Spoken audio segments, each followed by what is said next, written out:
Hey guys, I'm Will from Tustin. I'm Norm from Tustin. Hey, happy Memorial Day, Norm. Hey, happy Memorial Day barbecue. Yeah, this is when my uncle gets really drunk and barbecues and lights his belly hair on fire. But today we're gonna look at some apps, 5 of them. Absolutely. Our first app today, Casey's Crazy Contraptions. Casey's Contraptions. Yes. It's not crazy. You want to say crazy. I think it's crazy. But Crazy Contraptions is actually a separate game. I suppose so. So this is, remember that, like those Incredible Machine games and all that type of thing? You mean The Incredible Machine? The Incredible Machine where you have to build a Rube Goldberg contraption? Yes. He's one of my heroes. Rube Goldberg? Oh, yeah. Or contraption? Rube Goldberg. So my goal, each of the goals is different. Sometimes it's to knock some stuff off of a ledge. Sometimes it's to roll a ball into a basket. This time I have to pop a balloon with the scissors or other things. So each level is a separate goal. Yes. And what I'm going to do is use the 8-ball and balance an 8-ball on top of a soccer ball and punch it. Oh, wait. Okay, that didn't work. What I have to do is put the 8-ball up here. It is going to fall. Okay. Hit this thing. Punch it. Okay, so it needs to be lower. I'm going to put it right on the star. I see what's going on. Boom. Oh, yeah. Nice. Hey, you're a genius. Fist bump. Yes. Gun Bros. And there's just a whole bunch of these levels. This is not what I would consider an amazing game, but it is, you know, if you I do like this, that each level has a separent challenge. So you're not trying to, put the ball in the basket every time. Yeah, and there are literally a ton of different types of things. Metric ton of different items. Metric ton of items. So what I'm going to do is make. Are these pipes being affixed to the wall? Yeah, you're screwing them into your wall. This is the kind of thing my mom would have really yelled at me for if I was Casey. I guess Casey's mom must be cool with like wanton destruction of property. Is Casey a boy or a girl? It doesn't matter. It's ambiguous. Also, you're not very good at this. That's okay. I'm comfortable with that. So now I'm gonna put this out here. I don't know if that's gonna drop or not. Boom! Suck it. Top power books. Casey's Crazy Contraptions. Yeah. I like this game. Really can't tell if that's a boy or a girl. Tapper is one of my least favorite arcade games of all time. Well, I've never played this game. You've never played Tapper? Never played Tapper. Oh, this was I say it's a least favorite arcade game. It's one of my favorite because of the goofy nature of the controls. Explain this game.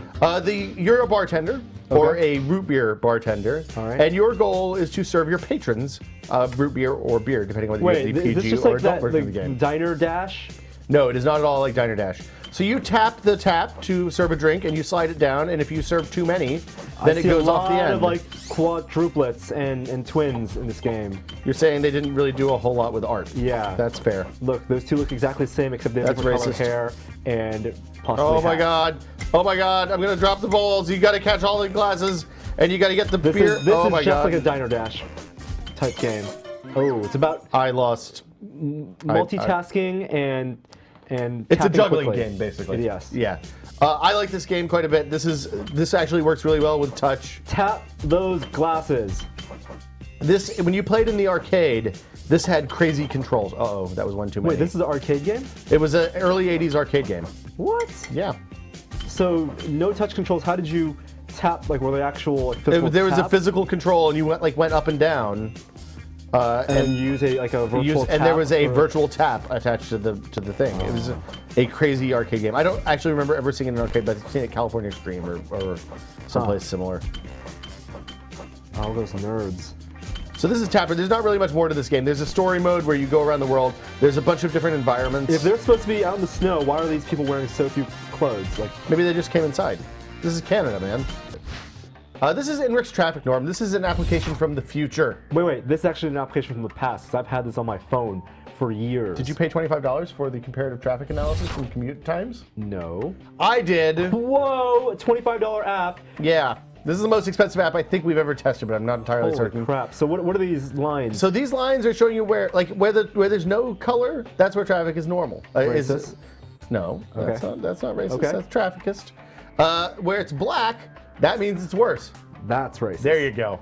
And where it's light blue, you can't see any of those right now, but that's where it's better than normal. Damn Smurfs. Now, the neat thing about this app, well, first off, it pulls information both from the general web and from people's reports. So no, there's a Giants game going on right now, just getting out probably. Yes, it tells. And King Street is It's a bad. trap. It's a trap. Although sometimes the baseball game is good because that means everybody avoids the ballpark. No, that's not how it works. The thing that I like about this app is it tells me which way I should go in the morning. Huh. So, for example, my commute home tonight from work to home, if I leave right now, it'll take me 35 minutes going different routes. If there's a better route or questionable routes, if there's like a fast route, no stopping route, and a So it can project. stop and go route, it projects, and it not just looks at what's happening right now, it looks at the different routes for the times that I'll get to them based on the time I say I was leaving. Oh man, don't zoom in too much. I don't want to tell everybody where I live, but I'll show you the map. So, like, it knows that it'll take me 20 minutes to get from here at our office over to here, and it knows that typically on Thursday, which is when we're recording this, at 4 o'clock, which is when I would get there, this traffic will be really good right through here in the Daly City region. I've been using it for about a week now. Okay. It is shockingly accurate. And this is the neat thing. If you want to minimize the amount of time spent in the car, you can actually just go through and it'll say, oh, okay, if you leave at 7:30, it'll take 20 minutes instead of 35 minutes. Oh, that granular. So what you want to, yeah, and you can also do the opposite way. If I want to spend more time in the car, listen to more radio. Yeah, if you want to get your podcast on, Yep. then you Take the long route. Then you take the long route. It also, like I said, when there are different routes, multiple routes, it'll give you the choice back here, and you can also do the scroll telling you what time you're going to leave. Like I'm going to leave around 6 tonight, probably 6:15. So it's going to say, okay, probably going to take. Let's see, it's thinking.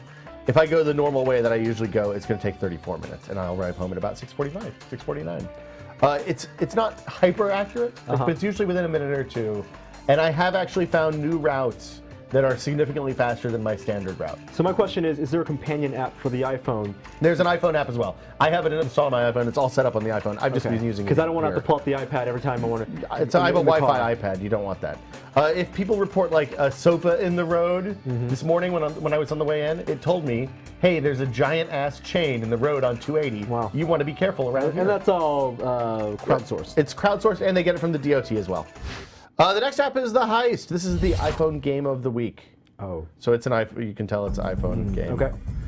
This game, I'm jumping right in. It's a puzzle game with this opening safes and things meta game wrapped around it. There are 4 different kinds of puzzles in this game. Okay. The first is a network connection game, kind of like Pipe Dreams, but not really. Oh. So you have to, Connect you connect the red to the red, and yeah. By moving tiles. Yeah, it's not. There's no science here. Science. Except skill. This one's actually kind of hard. I think it's going to have to go all the way around. I'm not going to do that. It's going to take too long. Whoa. The next game type is a box moving game. So you played these kinds of games before. Yeah. You have the little robot. You got to get the 3 squares onto the doober. You push it, and I love this type of game. I've already messed up. Yep. No, wait. You can do it. It's recoverable. Okay.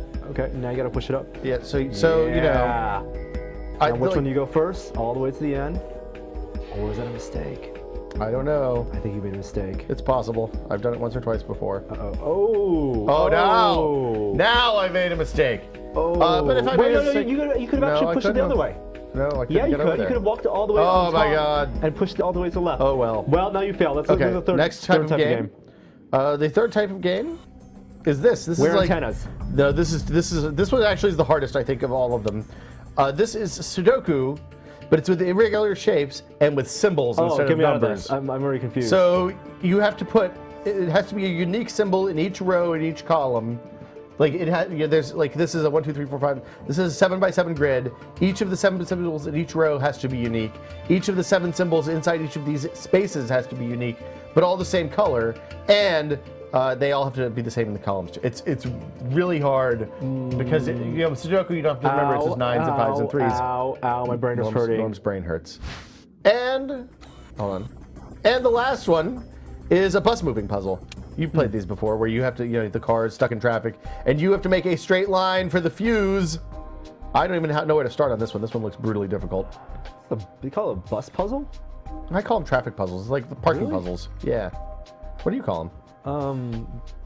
Well, it looks like there's like 4 different iPhone games in one. It's kind of like an I've iPhone. played this game. I have a game that does this. Just this. Yeah. It's a parking lot game. Well, it wasn't with parked cars or anything. No. Man, you're not very good at this. This is one of the harder ones. I am not very good at these puzzles though. Usually I have to reverse engineer these and figure out what it should look like and then figure out how to make it get there. All needs to go These are hard. left to right. The weird thing about this game, and I'm going to back out and show you if I can, when you complete one of these puzzles and fill this bar, then you get FaceTime calls from characters in the game, and they give you feedback about how you're doing. It's neat. It's not the best game ever, but it was cheap. And then the last game, i3D. So this is actually a This is a science project. Yeah, it literally is a science project.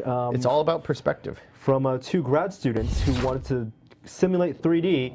Whoa. Okay, you gotta show your face. Can it track your face? Because you're on iPad 2. It works on iPhone 4 as well. There it goes. It can see where your head is. You gotta take off your glasses, actually. It doesn't work so well with eyes. Now it thinks the entire camera. You gotta maybe move your head further away. Okay.